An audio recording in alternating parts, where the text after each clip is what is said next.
High friends, welcome to my channel. Advika's mom या नावाने मी नवीन channel open केलेलं आहे. यूट्यूब बघितलं की मला पण वाटायचं की आपलं पण एखादं यूट्यूब चॅनल असावं. खूप दिवसापासूनची इच्छा होती, पण आता फायनली ओपन केलेलं आहे हे यूट्यूब चॅनल. यामध्ये तुम्हाला झटपट होणाऱ्या अशा रेसिपीज, आई मुलीचं बॉन्डिंग, डेली रुटीन या सगळ्या गोष्टी तुम्हाला बघायला मिळतील. आणि म्हणलं की आज गुरुवार आहे, आजच्यासारखा चांगला दिवस कधी मिळणार. आज स्वामींचा दिवस आहे, स्वामींचा वार आहे. मग काय, सकाळी गुरुवारची पूजा करायची यासाठी लवकर उठले. घर सगळं झाडून घेतलं, लादी पुसून घेतली, दरवाजे सगळे पुसून घेतले, उंबरा पुसून घेतला.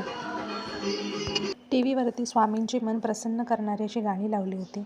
त्यानंतर आंघोळ करून घेतली आणि देवपूजा करायला सुरुवात केली. देवपूजा केल्यावरती एक वेगळीच एनर्जी, पॉझिटिव्हिटी वाटते. देवघरात दिवा लावला, अगरबत्ती ओवाळली, त्याचबरोबर स्वामींसमोरही दिवा लावला, अगरबत्ती ओवाळली, फुले वाहिली. पूजा झाल्यानंतर तुळशीला पाणी घातलं, झाडांना पाणी घातलं. मी नवीनच एक ब्रह्मकमळचं पान लावलं आहे आणि त्या ब्रह्मकमळच्या पानाला फुलं कधी येणार याची मी खूप आतुरतेने वाट बघते. असं म्हणतात त्या फुलांमध्ये शंकराची पिंड दिसते आणि रात्री 12 वाजता ते फुल उमलतं. तेच बघायचं आहे मला आणि त्या फुलाची वाट मी त्याच्यासाठीच बघते. झाडांना पाणी घालून झाल्यानंतर मग मी एक छोटीशी रांगोळी काढली आहे, गुरुवार आहे त्याच्यामुळे.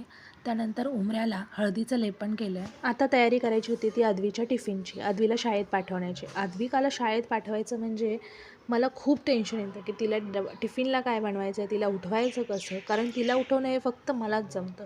म्हणून आता तिला उठवायला गेले मी, कारण ती कोणाचंच ऐकत नाही, फक्त माझ्याकडून उठते. मीच उठवलं तर उठते, नाहीतर नुसतं तिचं रडणं चालू असतं. उठल्यानंतर ही अशी नाटकं चालू असतात. नंतर तिला आंघोळ घातली, तिची आता तयारी करायला घेतली. 2 वेण्या घालायच्या होत्या तिला.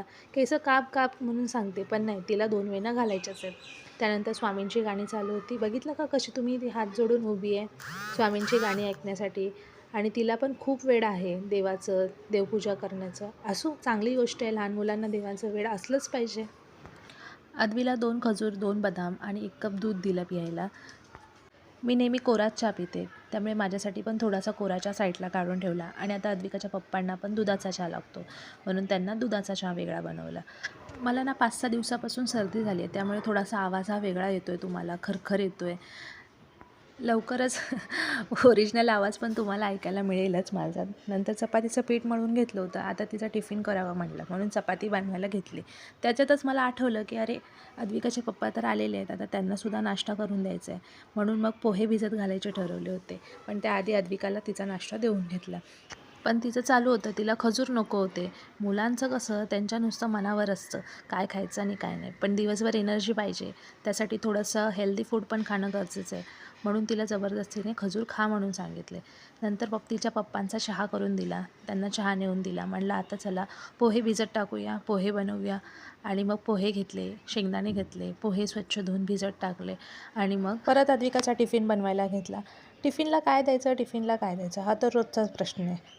आणि तिच्या शाळेत चपाती भाजी ही कंपल्सरी आहे. कधीतरी थोडंफार इडली वगैरे चालून जाते, पण नॉनव्हेज तर अजिबातच नाही.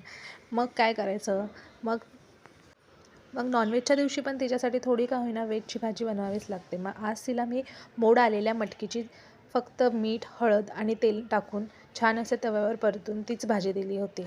सकाळच्या धावपळीमध्ये झटपट होणाऱ्या अशाच भाज्या करायच्या. काल अद्विकाच्या पप्पाची नाईट होती, मग नाईटवरून आले होते. मग सकाळ सकाळी त्यांना काहीतरी नाश्ता हवा, म्हणून लगेच मग पोह्याची तयारी करायला घेतली. इकडे मटकी पण शिजली होती. म्हणलं आता चला पोह्यांसाठी तयारी करून घेऊया. कांदा, मिरची, कोथिंबीर सगळं कापून घेतलं आणि पोहे बनवून घेतले.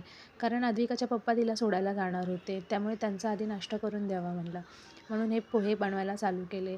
तयार झाले आहेत आता हे पोहे. अद्विकाचा आवडीचा कार्टून पेपा पिग, हेच नुसतं तिला बघायचं असतं. आता पण तिला शाळेत जायची तयारी सोडून पेपा पिग बघायचं होतं.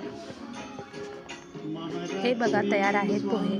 कसे वाटतात तुम्हाला पोहे, नक्की सांगा. पोह्यांची रेसिपी लवकरच मी आपल्या चॅनलवरती अपलोड करणार आहे. मऊ असे, छान असे खमंग पोहे बनवायला मी तुम्हाला दाखवणार आहे. त्यानंतर दोघांना पोहे दिले, पोहे खाऊन घेतले. आणि ही बघा, आता अद्विका चालली आहे स्कूलला आणि तुम्हा सगळ्यांना कशी बाय करते बघा. अद्विका बाय. तुम्हाला हा व्हिडिओ आवडला असेल तर नक्की लाईक करा. Thank you for watching.